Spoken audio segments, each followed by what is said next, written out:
Shalom, selamat pagi anak-anak. Jumpa lagi dengan Bu Yayu dalam kegiatan Bina Iman TK Kristen Kelampok ya. Puji Tuhan, pagi hari ini masih bertemakan tentang binatang. Kalau anak-anak sudah belajar dari hari Senin sampai hari Kamis, belajar tentang binatang, baik binatang yang di darat maupun yang ada di laut ya, air tawar yang di darat dan binatang yang ada di laut. Puji Tuhan, pagi hari ini firman Tuhan kita terdapat di dalam kitab Yunus pasal yang pertama sampai dengan pasal yang keempat ya.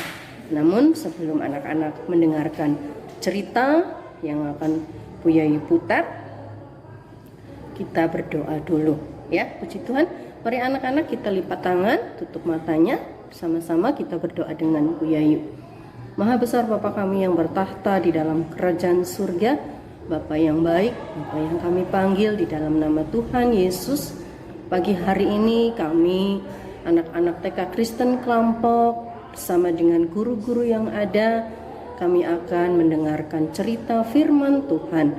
Mari Bapa sertai kami agar kami dapat menjadi anak-anak yang baik, menurut dan seturut dengan kehendak-Mu ya Bapa. Terima kasih Tuhan Yesus, sertai kami dalam kegiatan Bina Iman pagi hari ini Bapa. Biarlah firman-Mu itu dapat menjadi rema di dalam setiap kehidupan anak-anak TK Kristen Kelampok Bapa. Memberkati kami yang mendengarkan firman-Mu, memberkati anak-anak TK Kristen Kelampok, guru-guru yang ada, bahkan orang tua yang membimbing anak-anak di rumah Tuhan. Terima kasih Bapa di surga, kami menyerahkan kehidupan kami, tubuh jiwa roh kami hanya di dalam nama Tuhan kami Yesus Kristus.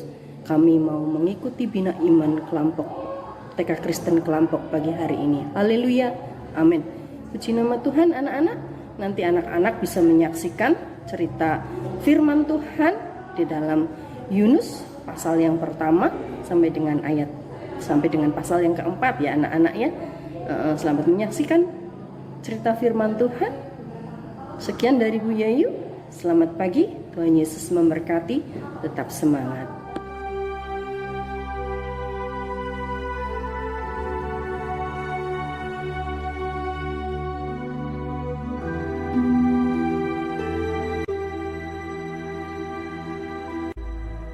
Datanglah firman Tuhan kepada Yunus demikian.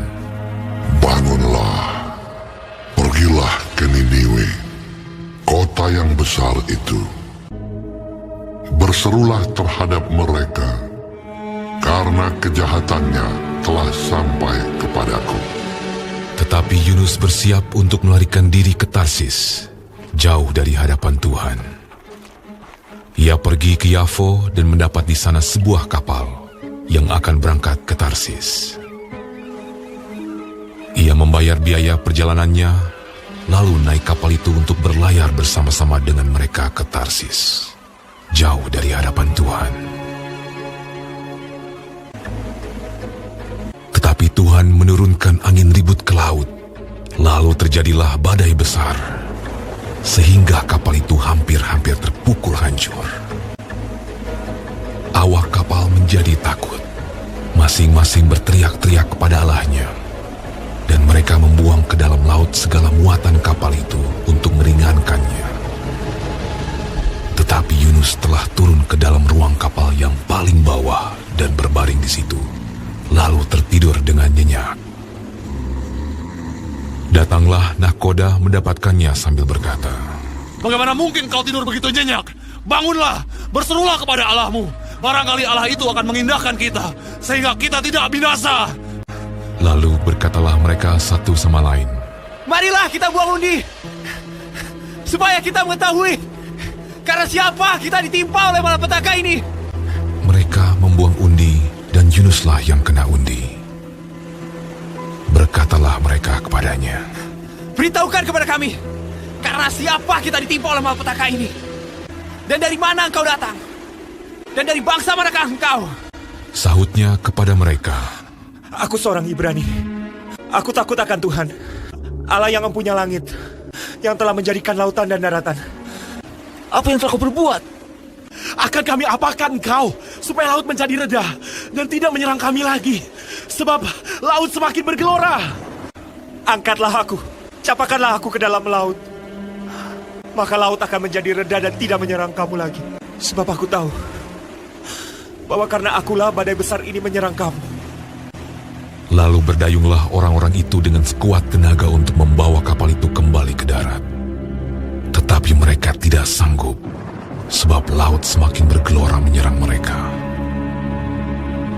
Lalu berserulah mereka kepada Tuhan, katanya, Ya Tuhan, janganlah kiranya Kau biarkan kami binasa karena nyawa orang ini. Kemudian mereka mengangkat Yunus, lalu mencampakkannya ke dalam laut.